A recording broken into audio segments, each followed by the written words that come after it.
Now, the Chinese leader Xi Jinping is set to host whom he called his old friend Vladimir Putin today, less than a week after Donald Trump's high-profile visit. Beijing seeking to project itself as a stable and predictable power in a world shaken by trade tensions, wars and an energy crisis. Both China and Russia casting the two-day trip as further evidence of their all-weather partnership as the West continues to urge Beijing to pressure Moscow into ending its war in Ukraine. A little earlier on, we spoke to correspondent Jan Camenzind Broomby in Taipei.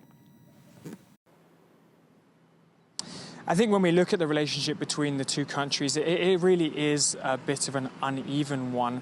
China accounts for a quarter or more of Russia's trade. It's their biggest trading partner. Russia is only about 4% of China's trade.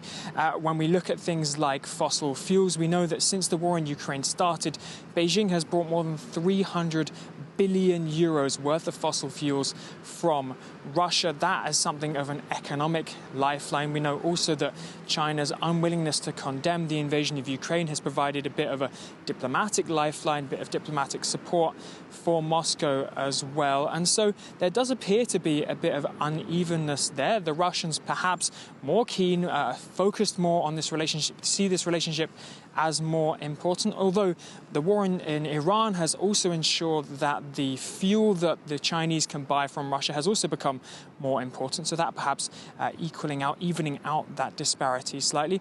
That being said, even if this is an uneven relationship when it comes to the trade, to the economics, to the fuel, the Chinese are very unlikely to want to really force the Russians to show their hand, if you will. They're going to treat this with a lot of respect. They don't want to humiliate their partners this time.